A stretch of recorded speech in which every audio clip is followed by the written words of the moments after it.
ವರಮಹಾಲಕ್ಷ್ಮಿಯ ಶುಭಾಶಯಗಳು. ಈ ವರಮಹಾಲಕ್ಷ್ಮಿ ನಿಮ್ಮೆಲ್ಲರ ಮನೆಯಲ್ಲೂ ಅಷ್ಟ ಐಶ್ವರ್ಯ ಕೊಡಲಿ ಅಂತ ನಾನು ಕೂಡ ಪ್ರಾರ್ಥನೆ ಮಾಡ್ತಾ ಇದ್ದೀನಿ. ಈಗ ನಾವು ಸರಳವಾದ ಬಾಲ ಶಕ್ತಿಯಾದ ಪವರ್ಫುಲ್ ಆದ ಲಕ್ಷ್ಮಿ ನಿಮ್ಮ ಮನೆಗೆ ಹುಡುಕೊಂಡು ಓಡು ಬರುವಂತ ಕಮಲದ ಹೂವಿನ ವರಮಹಾಲಕ್ಷ್ಮಿ ಪೂಜೆಯನ್ನ ಹೇಗೆ ಮಾಡಬೇಕು ಅಂತ ನೋಡೋಣ.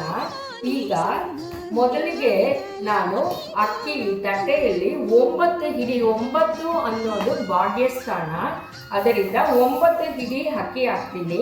ಪೂಜೆ ಆದ ನಂತರ ಈ ಅಕ್ಕಿಯನ್ನು ನೀವು ಮೆಜರ್ ಮಾಡಿದ್ರೆ ಪೂಜೆ ಅಕ್ಕಿ ಸ್ವಲ್ಪ ಜಾಸ್ತಿಯಾಗಿತ್ತಂದ್ರೆ ನಿಮ್ಮ ಮನೆಯಲ್ಲಿ ಏಳಿಗೆ ಇರುತ್ತೆ ಅಂತ ಅರ್ಥ.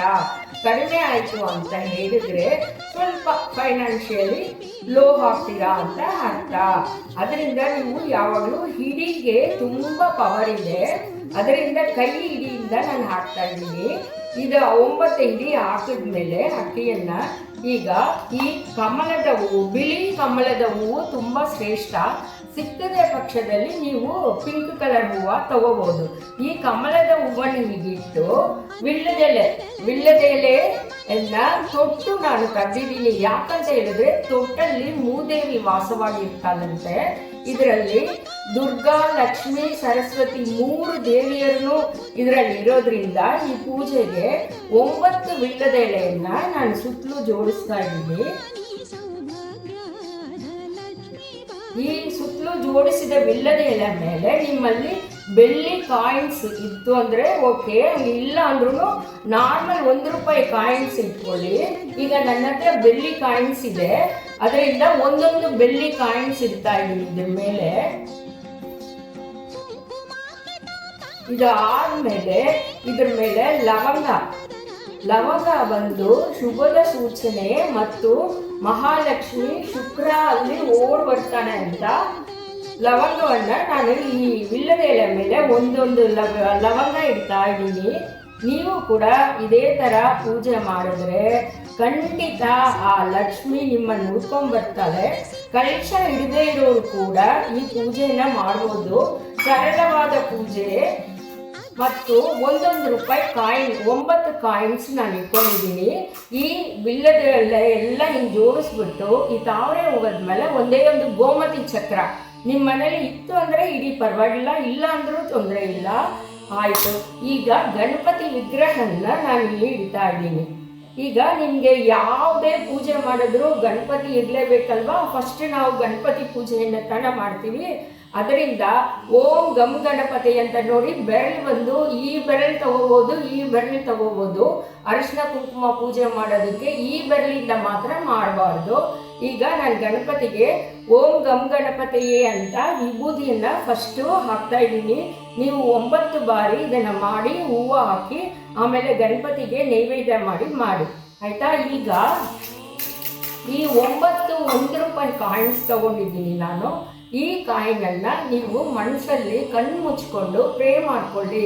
ನಿಮಗೆ ಏನು ಬೇಕು, ಏನು ವರ ಬೇಕು, ದೇವರನ್ನ ವರಮಹಾಲಕ್ಷ್ಮಿಯನ್ನು ನೀವು ಏನು ಪ್ರೇ ಮಾಡ್ತೀರಾ ಅಂತ ಕೈಯಲ್ಲಿ ಇಟ್ಕೊಂಡು ಅದನ್ನು ಪ್ರೇ ಮಾಡಿಕೊಂಡು ಒಂದೊಂದು ವಿಲ್ಲದ ಎಲೆ ಮೇಲೂ ಹಾಕುವಾಗ ಓಂ ವರಮಹಾಲಕ್ಷ್ಮಿಯೈ ನಮಃ ಅಂತ ಒಂದೊಂದನ್ನು ಮನಸ್ಸಲ್ಲಿ ಪ್ರೇ ಮಾಡಿಕೊಂಡು ಹಾಗೆ ಅಂತ 9 ಕಾಯಿನನ್ನು ಒಂದೊಂದು ವಿಲ್ಲದ ಎಲೆ ಮೇಲೆ ಹೀಗೆ ಇಟ್ಬಿಡಿ. ಇದು ಆದ ನಂತರ ಅರಿಶಿನ ತಗೊಳ್ಳಿ. ಅರಿಶಿನ ಕುಂಕುಮವನ್ನು ಮತ್ತೆ ನಿಮ್ಗೆ ಏನು ಅಷ್ಟೋತ್ತರ ಮಂತ್ರ ಮಹಾಲಕ್ಷ್ಮಿದು ಏನು ಬರುತ್ತೋ ಯಾವುದೇ ಮಾತಾಡಲಿ, ಯಾವುದೇ ಶ್ರದ್ಧೆ ಭಕ್ತಿಯಿಂದ ಮಾಡಿ. ಆ ತಾಯಿ ಭರ್ಜರಿಯಾಗಬೇಕು ಅಂತ ಬಯಸಲ್ಲ, ಯಾವಾಗಲೂ ಎಷ್ಟು ಭಕ್ತಿಯಿಂದ ಏನು ಮಾಡ್ತೀವೋ ಅದನ್ನೇ ಬಯಸ್ತಾರೆ. ಆದ್ದರಿಂದ ಇದನ್ನು ಎಲ್ಲರೂ ಕೂಡ ಮಾಡ್ಬೋದು. ಕಳಶ ಇಡೋರು, ಕಳಶ ಇಡದೇ ಇರೋರು ಎಲ್ಲರೂ ಈ ಪೂಜೆಯನ್ನು ಮಾಡ್ಬೋದು.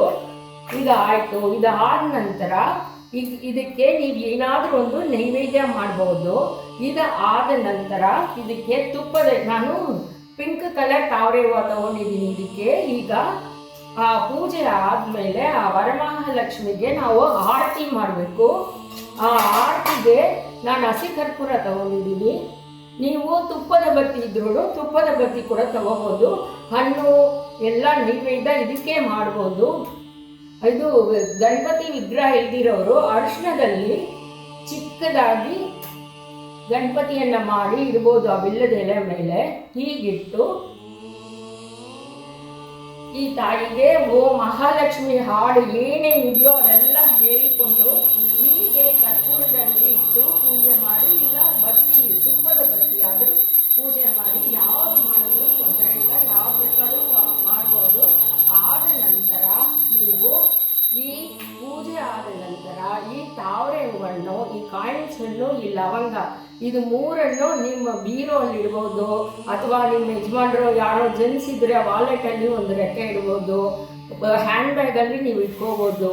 ಅದು ಬರೋ ವರ್ಷ ತನಕ ಒಣಗ್ತಾ ಇದ್ದರೆ ನಿಮಗೆ ಎಲ್ಲ ರೀತಿ ಚೆನ್ನಾಗಿ ಆಗುತ್ತೆ ಅಂತ ಅರ್ಥ. ಎಲ್ಲಿ ತಾವರೆ ಹೂವು ಇದೆಯೋ ಅಲ್ಲಿ ಐಶ್ವರ್ಯ, ಆರೋಗ್ಯ, ಮನಃಶಾಂತಿ, ನೆಮ್ಮದಿ ಹುಡ್ಕೊಂಡು ಬರುತ್ತೆ. ಆ ಕಮಲದ ಹೂವಿಗೆ ಅಷ್ಟೊಂದು ಬಹಳ ಅಪಾರ ಶಕ್ತಿ ಇದೆ. ಈ ಅಕ್ಕಿಯನ್ನು ನೀವು ಚಕ್ರ ಪೊಂಗಲ್ ಮಾಡಿ ಎಲ್ಲರೂ ಹಂಚ್ಬೋದು, ಇಲ್ಲ ಹಸುಗೆ ಕೊಡ್ಬೋದು. ಈ ವಿಲ್ಲದ ಎಲೆಯನ್ನು ನೀವು ಜ್ಯೂಸ್ ಮಾಡಿ ತಗೋಬೋದು. ಯಾವುದನ್ನು ಕೂಡ ವೇಸ್ಟ್ ಮಾಡಬೇಡಿ, ಒಣಗಾಕೋದಕ್ಕೆ ಬಿಡಬೇಡಿ. ಈ ಥರ ನೀವು ಪೂಜೆ ಮಾಡೋದ್ರಿಂದ ಆ ತಾಯಿ ಖಂಡಿತ ಒಲಿದು ನೀವು ಕೇಳಿದ್ದ ವರವನ್ನು ಕೊಡ್ತಾಳೆ. Thank you everyone. ಎಲ್ಲರೂ ಕೂಡ ಮನೆಯನ್ನು ವಾಸ್ತು ಪ್ರಕಾರ ಅಳವಡಿಸಿಕೊಳ್ಳಿ. Thank you everyone. ಈ ಚಾನಲ್ನ ಸಬ್ಸ್ಕ್ರೈಬ್ ಮಾಡಿ, ಲೈಕ್ ಮಾಡಿ, ಶೇರ್ ಮಾಡಿ.